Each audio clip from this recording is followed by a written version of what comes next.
let me welcome you once again to another episode of Bringing Agriculture Home. My name is Kerwin Joseph, and on behalf of the entire homegrown family, all our homegrown members and our Bringing Agriculture Home family, welcome. Today is a very, very wonderful opportunity for us because we have the chance to interview someone who is doing some really, really great things. And I know on the ground, traditionally we have a sort of view in terms of what can be done, how to get it done, right? There could be lots of complaining, waiting, hoping, and it is so refreshing to see a group of folks who have decided, you know what? We are not just going to sit back and wait for help to come from somewhere at some point, at some time, whenever.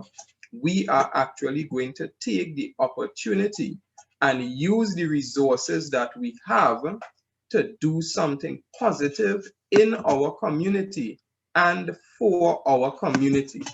And with that, I would like now to introduce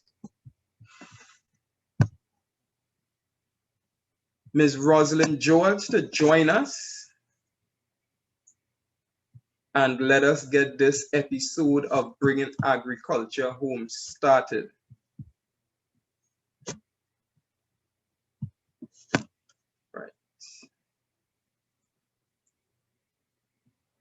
All right, excellent. You are still muted, however. I'm talking away. Good evening, everybody. It's our pleasure to be here with you on this episode. I thank Cohen and the Homegrown family for having us on to tell our story. And a story it is. This is a story that has spanned for the last 18 years. And I think you would find it very interesting because it has a good ending. Oh, yes. Should I jump right in? Or? Yes, because what happened, I am actually looking for your YouTube link. So I could pull it up later in the conversation. I tried something fancy with the technology, but it wasn't fancy enough. Something went wrong, I'm not sure. So let me pull that up in the background. All right. Okay, great. So yes, Rosalind, give us the official introduction. Let the folks know who you are. What is your role in the cashew community, right? And we'll just move forward from there.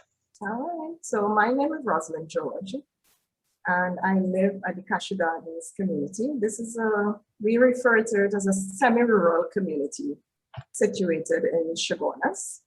So it's not in Chaguanas proper, but it's more east of Chaguanas. So we kind of straddle between the city and the country. There is a lot of greenery around us. We are bordered by the Londonville community as well as the Carlsonfield community. So for those of you who know Carlsonfield, there's a lot of dairy farmers and a lot of agriculture taking place in that community. Cashew Gardens is a community that was built by the Land Settlement Agency. And the idea behind this community was to deviate persons from squatting. So the government at the time thought if they created these low-cost lots and make it at an affordable price, that people could purchase these lots, those who would not normally be able to buy lots on the open market, they would have the opportunity to purchase these lots, which range between $25,000. It was $3 to $5 a square foot. So it was really, really cheap. But there were some things that came with the cheap lots, like earthen drains, undeveloped roads, no street lights, that sort of thing. So we kind of still resemble the squatting community, but in this case, persons was actually paying for the lot.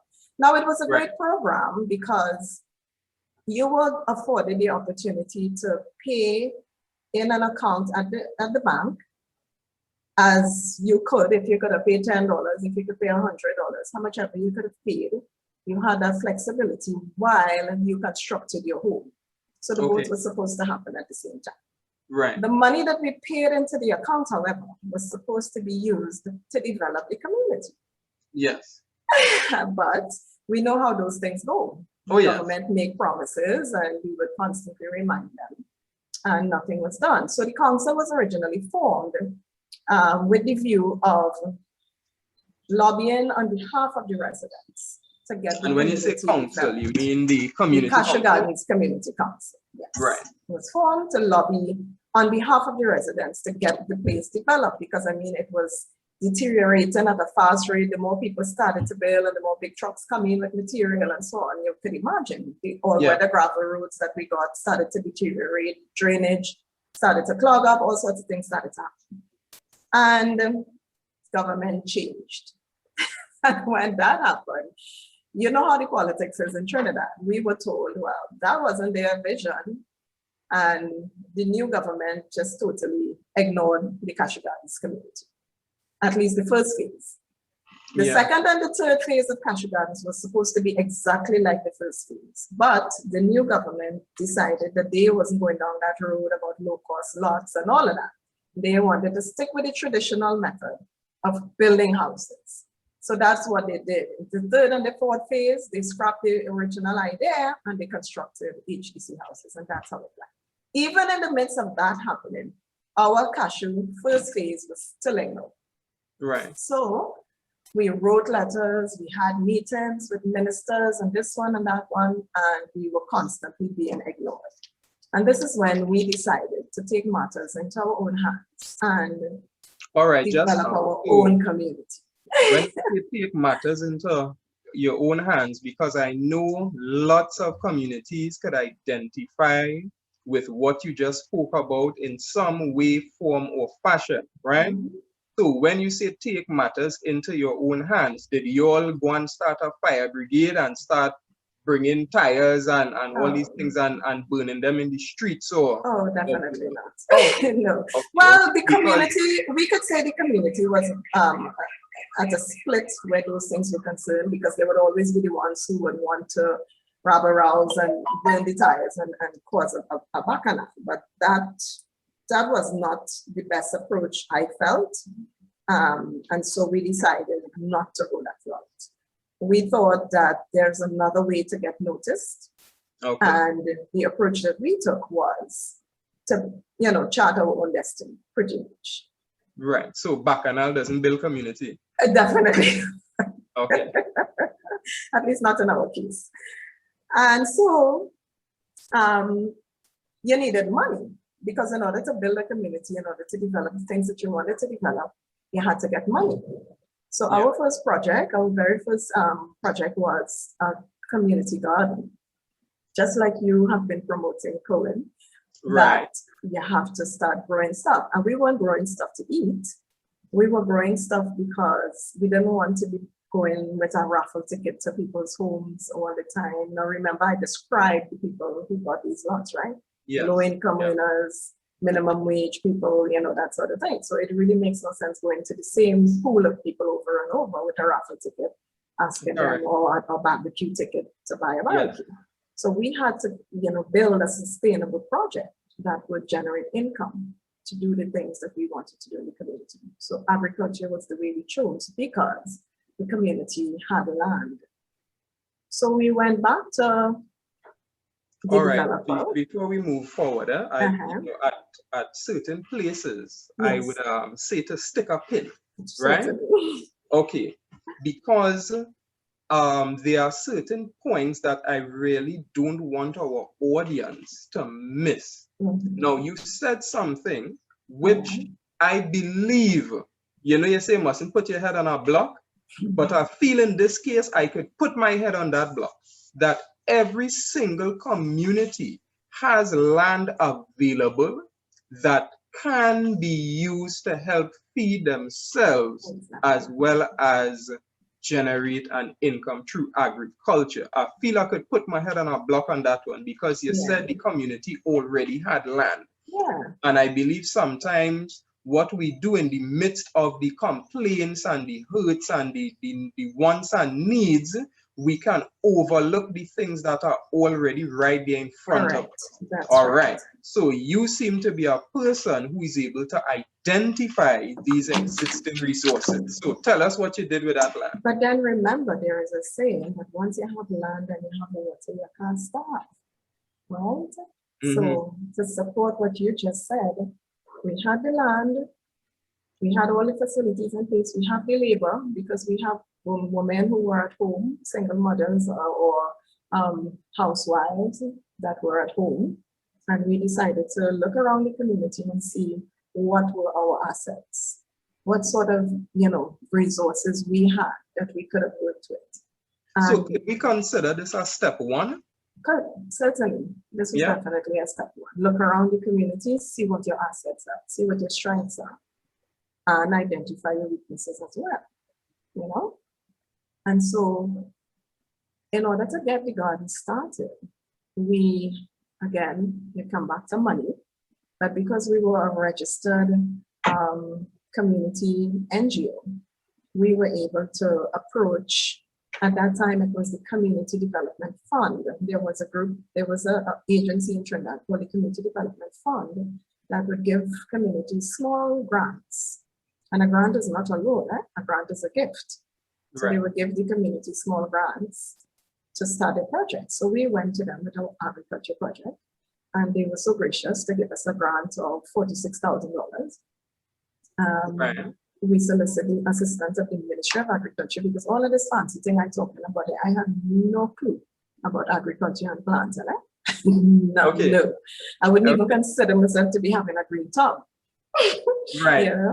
So we asked the Ministry of Agriculture if they would assist us. All right. Let me put a pin again. If you were not organized, because you said you all had a registered body. Yeah. How important was that in this process? Well, it was very important because remember, you're talking about money. And people are not just going to give you their money. If you don't have a track record of managing funds, we had to show our financial records. We had to show that we had meetings on a regular basis. We had our minutes in place.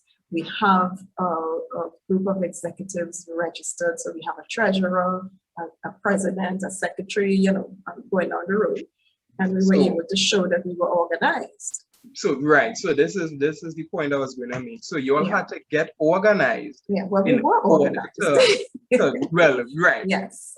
So being organized is a big part of accessing what is available, because I think sometimes people have this idea that, oh gosh, well, it have no help out there, but there might be much more than we recognize, but we just not in place to tap into some of these resources. Correct, because just as how it has the positives, it also has the negatives. There are groups, there are people who would go and ask for the money, and then the money would end up all over the place, and not being used for the things that you say you want it to be used for. So somebody has to be held accountable, right? And this is where the organization comes in. You must have a head, you must have a treasurer, you must have books, because at some point in time, if the money is mismanaged, you have to be held accountable for what you did with the people's money. Right. So we took the grant that we got, and we purchased blocks, sharps and sawdust. When the Ministry of Agriculture came in and they told us what to get. And they also did a couple of weeks of training with 12 women from the community. And you would ask, why women? The women in the community were the ones who were at home at the time. They were the ones who would not usually go out to Chabonas or Port of Spain or San Fernando to seek employment. They prefer to stay close. Because if you know anything about rural women, they still want to cook a hot meal. When the children come home from school, somebody has to be home with them and that sort of thing. So that was like I said earlier, when you do your survey in the community, you pull on what do you have available, right? What are your resources? So our resource was women who were at home. So they agreed to be trained. The Ministry of Agriculture came in. They did the training with them on site, and we started planting. And we were so excited. I can imagine. Because you're moving from having a barren land that was originally full of grass, and then you see lettuce and pak choy, and then you see the excitement to these women on reaping day. And when we go to the markets and the people look at your crops and they find it so nice and healthy and they just want to take all. Yeah. So you went from green to gold. Yeah, right. All right. It got even better than that, because we did not have a meeting place. We met under one of the residents' house. So all of this organizing and all of this planning and all of this training and this taking place under somebody's house. Yeah, sounds very familiar. Right? So when we started to plant, we thought, how could we get our own meeting place? Now, I wrote letters to the government asking them to put a community center. There is space in the community that is earmarked for a center. We were ignored once again, and it went on and on and on like that until we decided, okay, enough is enough. Let's build our own center. Wow. Yes. Okay. So in order to build this center, of course, some planning and some organizing had to take place. So we started looking in the community again. When we looked in the community, we realized, well, wait now, we have masons in the community, we have plumbers in the community, we have electricians, welders, everything that you need to take a building from the ground up existed in the community. Right. Except material and money. So we went to our then representative in the community at the time and asked him if they will put the woman who works in our garden under the URP Women's Program, so that the Women's Program could pay them. So we will have access to all of the money that we get from our land. And it worked. They agreed, because by putting them under the URP Women's Program, they learned the skill of agriculture. So our garden became the site, just, like in URP, you go by the road in Londonville or whatever it is. So instead of that, they came to the garden as usual. And the URP program took over the payment for these very innovative. Correct. So you just keep utilizing resources that are already available. Correct. No need to reinvent the wheel if one already exists. Not at all. All it required is a little brainstorming, and we were able to come up with ideas how to, manipulate the whole system.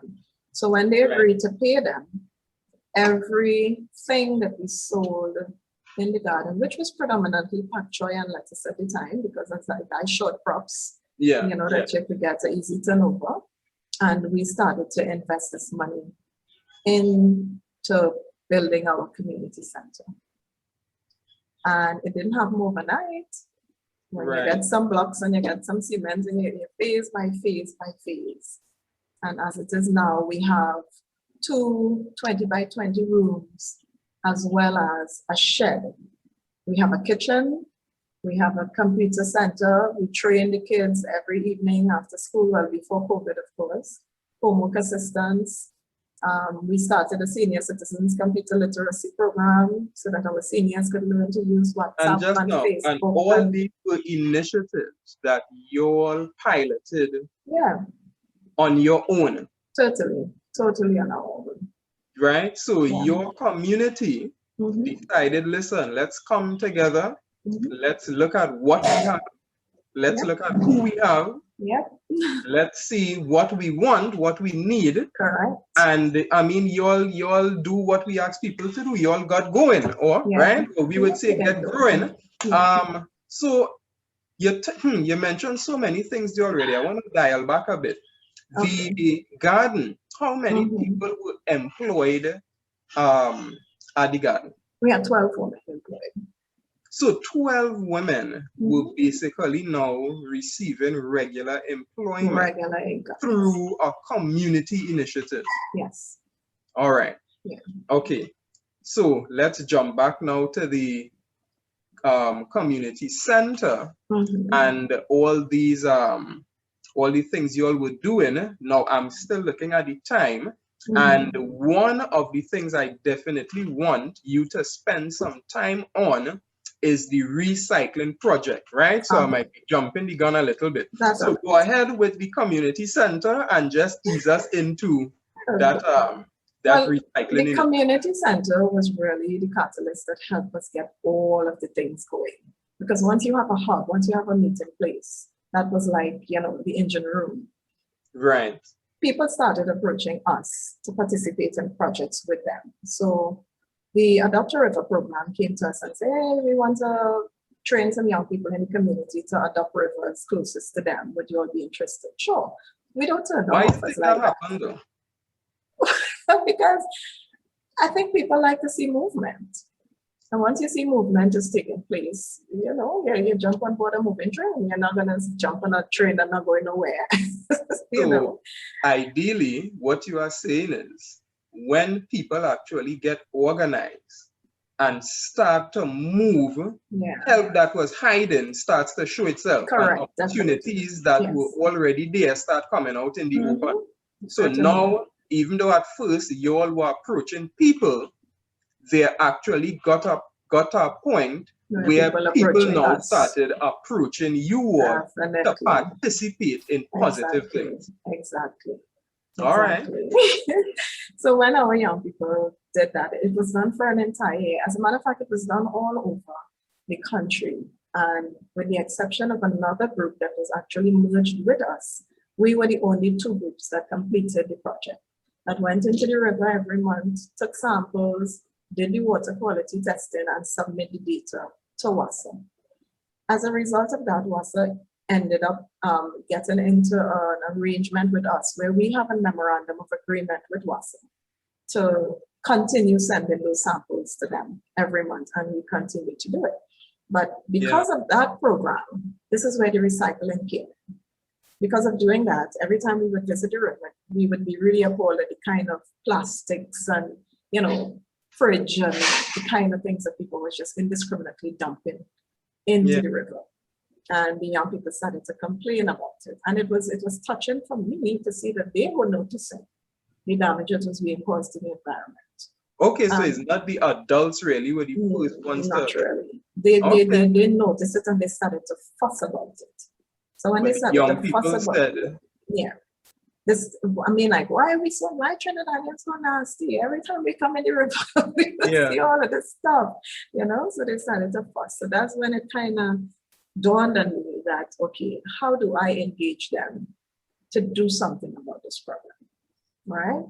When the project was done, it was exactly 1 year after, and the organizers of the project, which is the Adopt a River program, the head of that program, I went to her and I said, can we start a recycling program with the youths in the community? And she said, oh, sure. Because part of the water quality testing, we would do river cleanups and all that sort of thing. So what is the point when you're constantly going and clean the river and people just constantly dumping things back into the river?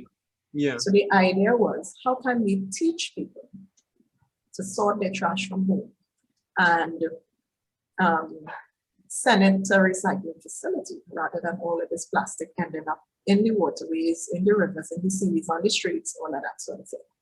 So that is at that point we decided to have a meeting in the community and use our own community as a test, as a pilot, and see how people would respond to this. Because I wasn't sure that Trinidadians had the discipline to want to do that.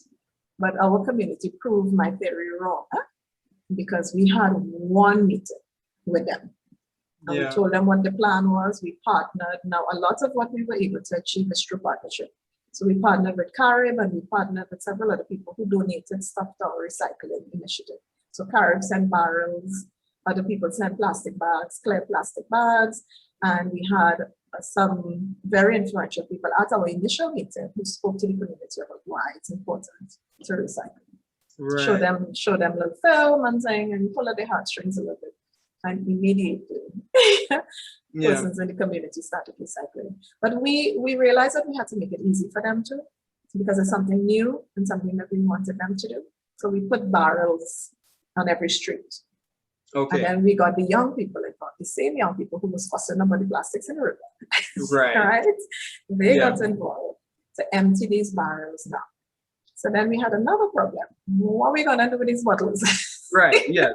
Correct. Didn't have no plan whatsoever. So when the bottles started to accumulate, one thing that we took the initiative to do was data collection. So we started counting every single bottle for the first 6 months. I couldn't tell you how much Coke bottle, how much Pepsi, how much everything that persons put into the program. And when we were done, we were amazed. Over 30,000 bottles was collected in 6 months' time from this Wow. very small community. And I think that is what drove us, that we have to do something better.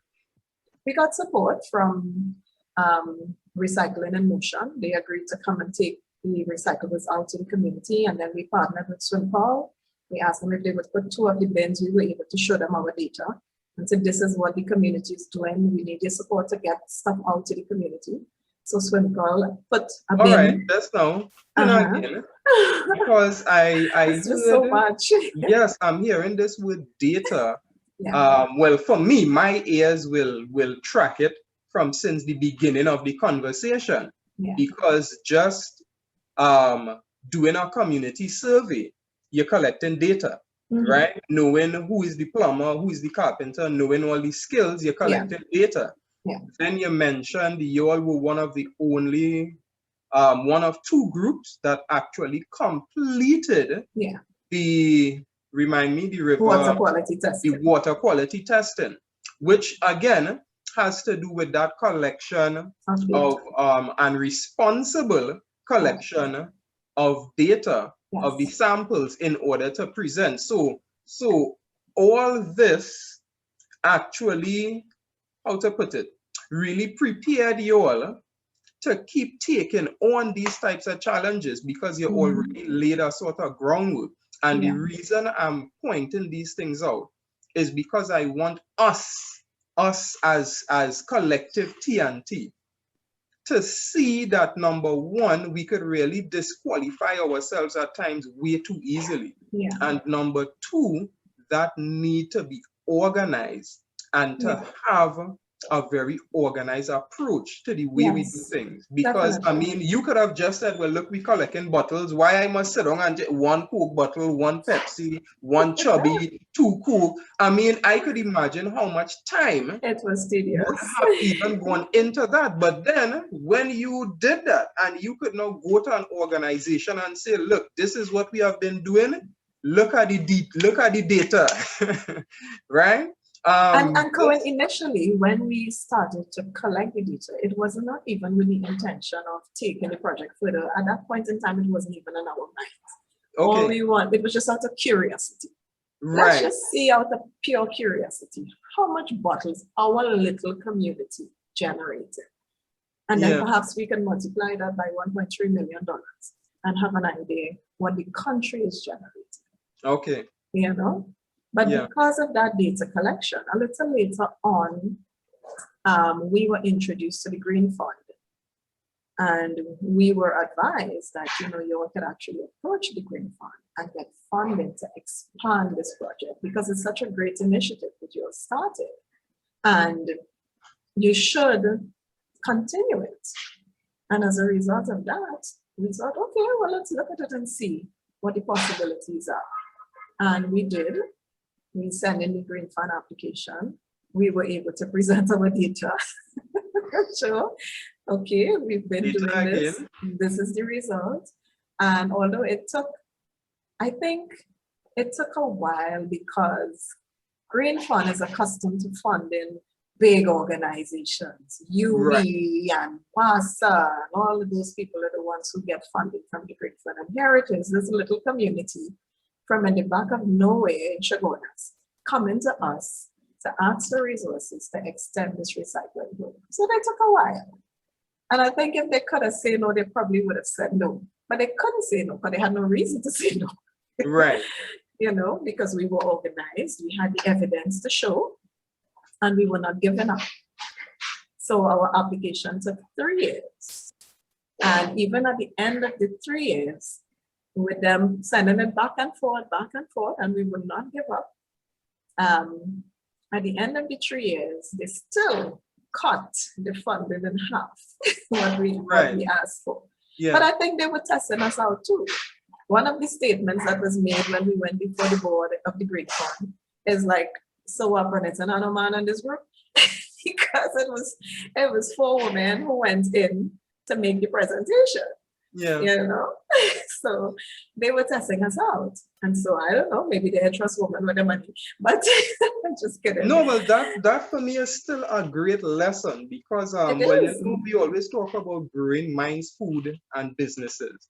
And so I love, researching entrepreneur stories. And when you hear some of these people's stories, how much times they get rejected, who went sometimes, 100 plus banks.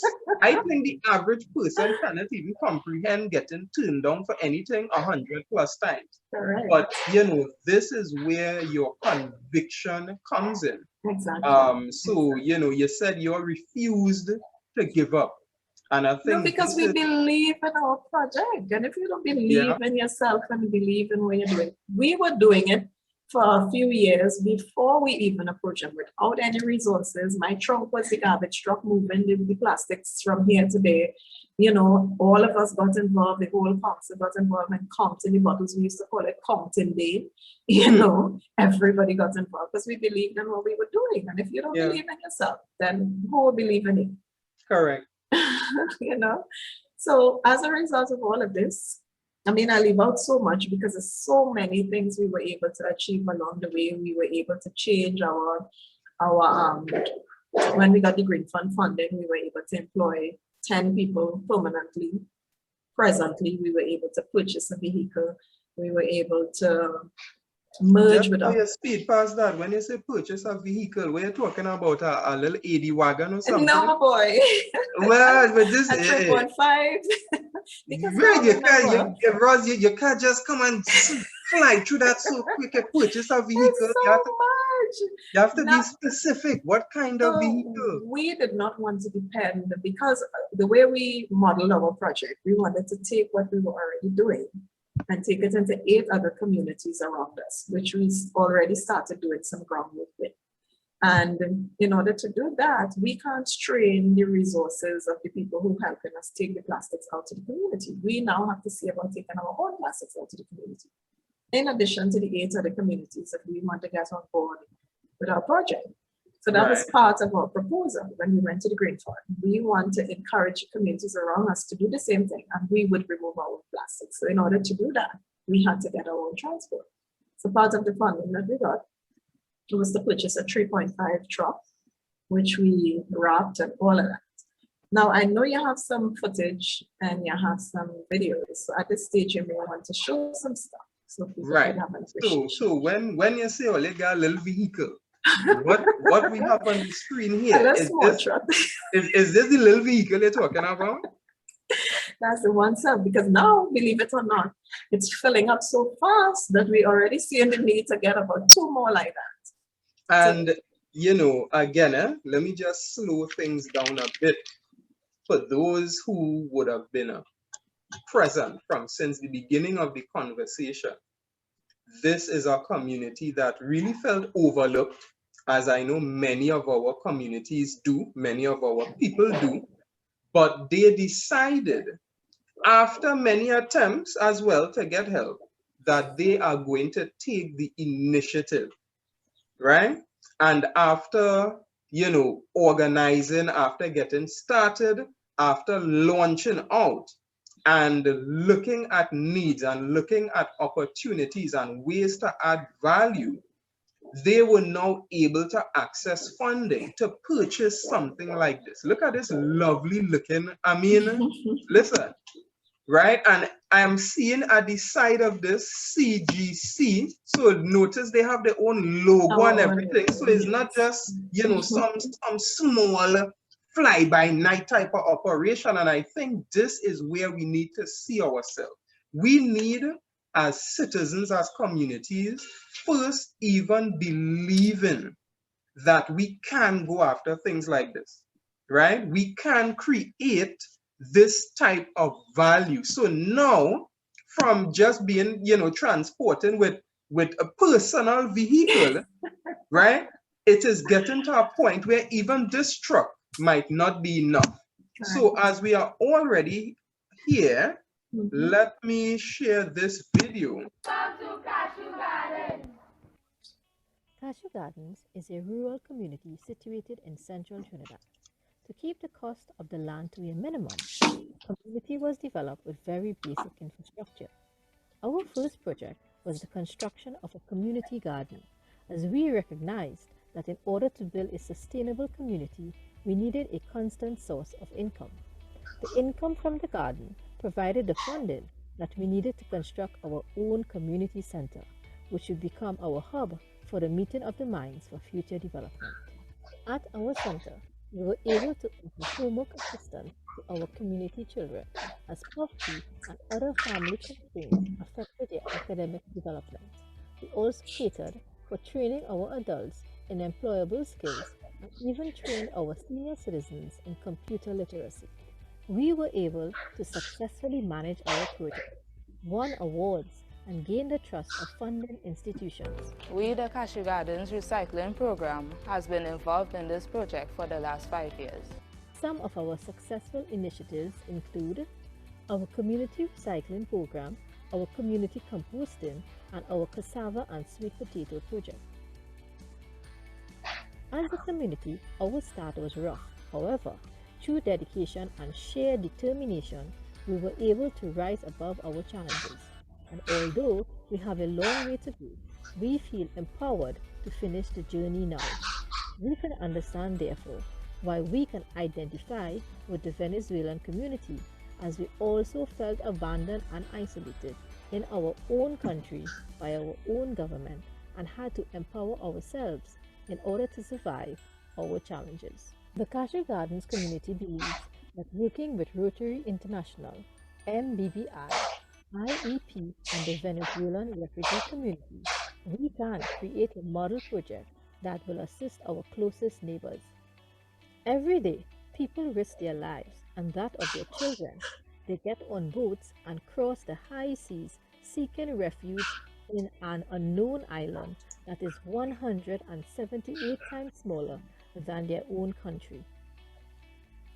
Although we are so close in proximity to each other, Trinidadians do not know very much about the Venezuelan people and their culture, and therefore this has created a lot of anxiety when they started arriving in this country. They were therefore given an unceremonious welcome to our shores.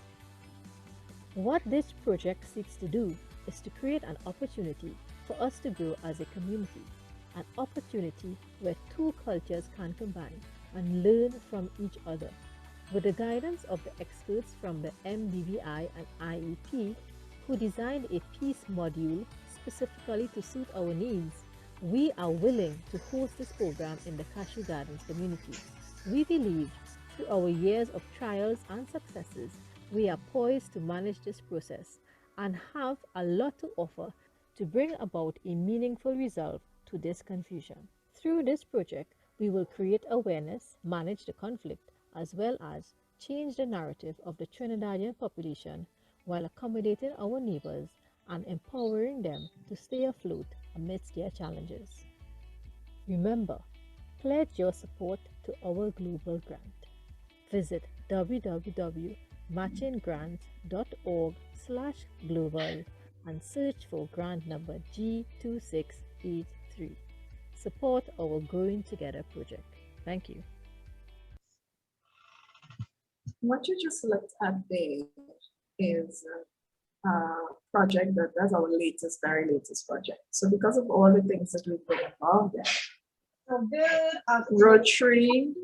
Today we are starting off with information on Yes. Okay, Now, right. Apologies for that. That's okay. Yeah, we have been approached by Rotary International to partner with them to do a peace project with the Venezuelan community in Cashew Gardens. And that will involve all of the other projects that we already have on the ground. So our community garden, our recycling program, they will come and work together with us side by side And Rotary International will pay them. And sorry, I just got distracted. I have another meeting at 3 o'clock and my phone just reminded me. Sorry. Yeah. So Rotary International will pay them and they will work alongside us in the Cashew Gardens community. So that's our latest project. So, as you were saying earlier, we had to approach people before and get people to come in and see what we're doing in the community. And now people are reaching out to us from, internationally, locally, all over the place. People partner with Cashew Gardens because we get things done. Yeah. And I think that is a great word of encouragement, as well as something that we should all aspire to. I know there are so many issues, so many challenges, we all see them, but how many of us are willing to go that distance to make a change and to get results, as you said, right? And you realize in getting involved, you see so much more. And once you are involved, you keep seeing that there are so many needs and so many things that need to be done and need to be addressed. So it's not really a path that ever ends, right? And just as you made that bold statement, this week in particular, I felt so much more that, Kerwin, we have been talking about, and when I say we, I mean the national community. We have been talking about agriculture and food security for so long. And it's just, once again, it's a buzzword. It went through the phase of becoming cliche. But we really have to just make that decision and say, you know what, it is going to happen in my generation, right? We can be the change and we are going to do it because there's no reason why we can't. It is just a matter of if we want to do it enough, if we want it bad enough, as they would say, because you all could have just, sat back and do like what so many others do. You could have do the parang in the road with the fireside, right? But you looked at that as something that dare I say, is unsustainable. Exactly. Because after you burn the tires, then what next? Exactly. Right? Yes, a new screw may come, ask you, well, why are you doing this? You say, well, we doing this because we want the road, or we want this, or we want that. And then they move on to our next story, but your community is still there. However, your community may still have available land, still have lots of skilled workers, still have lots of available resources, lots of ladies, lots of children and young people who would want to get involved in something positive. And there is access to help. Help is there, right? Resources are available. Resources are available, because let me give you another project that we got involved in. We do community composting as well. You know, one of our members, the vice president, Yashoda Singh, she went to do a compost project. I think it was for her own personal development, and then she was excited about it. And she thought that is something that we could introduce into the community. So the same way we did the education on the recycling, we did education on composting. And now we have 20 families who regularly compost. We constructed a compost bin. We did get funding for that as well. We got a grant from Jeff, which is a global environmental facility under the United Nations, and they're based right here in Trinidad.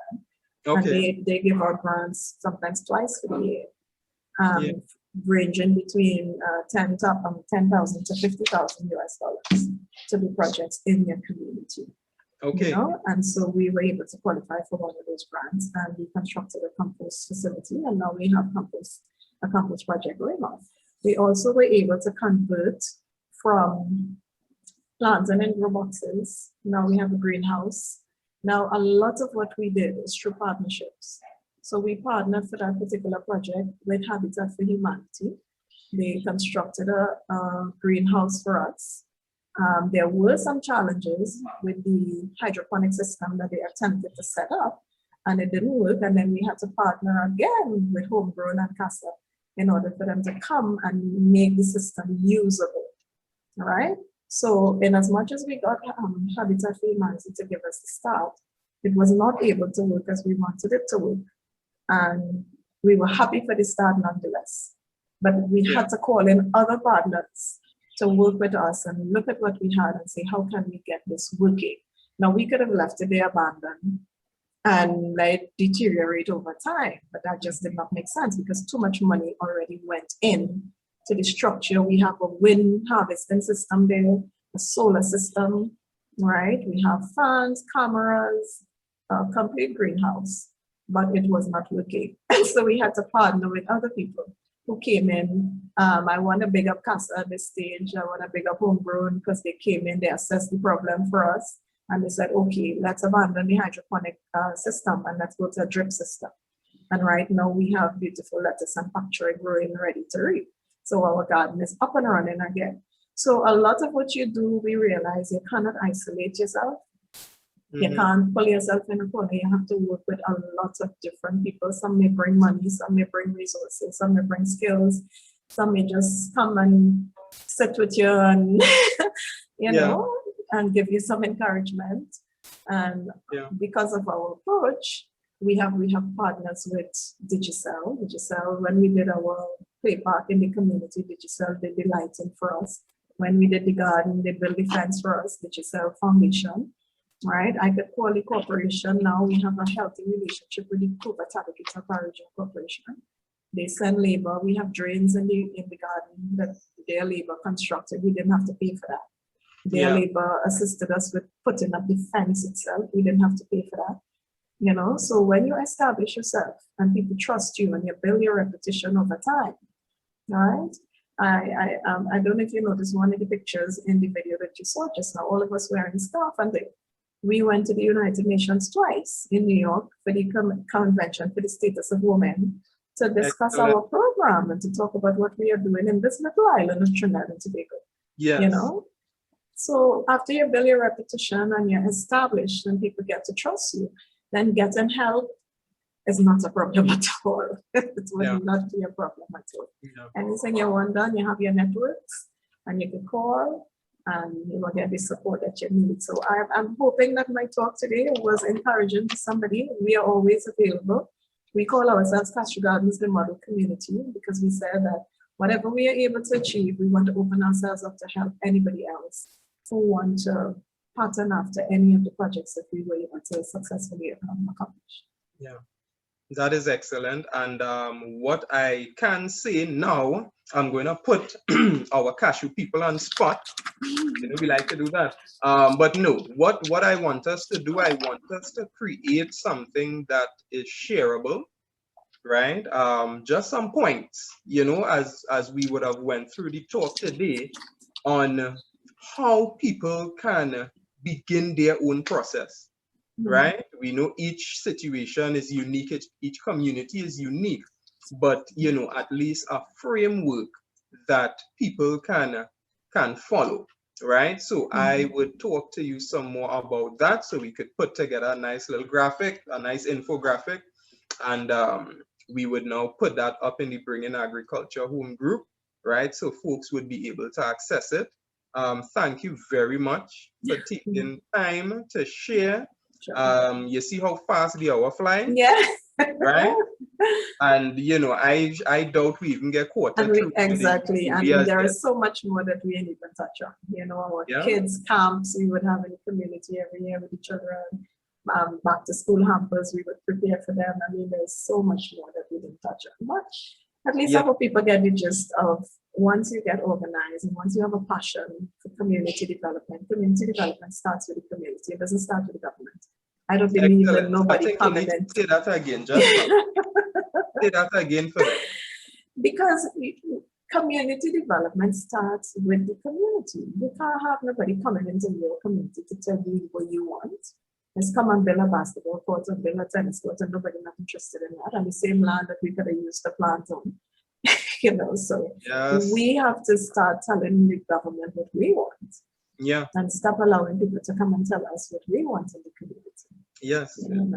I want to take that higher. And I believe even as a nation, we need to have a national vision. I mean, I take it very personal, when we listen to, well, we have been, of course, part of numerous talks and conferences and all these different things. And I realize most of these entities, the vision they may have for us is just to be probably a little above poverty, right? Exactly. Because they still see us in a particular way. So as a small island with our history, we need to be so careful who we allow to formulate a vision for us. So we need to have a vision for ourselves, each community, each family, each household, each individual, and let us build our little TNT to the great heights that we are capable of, right? Correct. We already Let have me a just say, start. Cohen, Go ahead. too, that like I say all the time, because I'm the head of the organization, I'm the face that people see, but Cashew Gardens is by no means me alone. Yeah. We have strong, strong individuals who are a part of this group, and without them supporting me, it would not even reach close. What we were also able to do is capitalize on the strengths of the people within the group. Now, remember early on, we spoke about resources, harvesting your resources, doing your data research, see what strengths and what weaknesses, and you capitalize on that. So you have to have people within your organization who is good at accounting, who is good at IT, who is good at secretarial work, and let people operate within their strong areas. I am by no means a dictator. If I cannot figure something out, I give it to somebody else in the group who know what they're doing better than me. I stick to my strong points. Yeah. And everybody in my group is really strong and they operate within their strength. And this is the reason why we were able to achieve so much. Excellent, excellent, excellent. All right, folks. Well, I know you already said you have another meeting. Yeah. In 3 minutes. Yes. So, folks, let me say thank you once again to the Cashew Gardens community. I hope everyone here is encouraged to do what? To get going and let us get growing. All right. And finally, the one other slogan we have is at Homegrown, we don't compete, we collaborate. We too small to still be fighting up with each other and fighting down each other. Come on, folks. Let's work together to build our lovely TNT. So thanks to Cashew, thanks to Casa and all the folks that joined us today. Mr. D&D Rabbitry, when we making the cook, let me know. All right, rabbits on the menu, people. So right within this little group here, collaborations will continue to form, the family will continue to be built and continue to grow. So people, let us do what we need to do. You all stay blessed, stay safe, all right? And let us keep building up our nation for us and our future generations, our children and grandchildren to enjoy and be proud of. Blessed evening, everyone. Bye.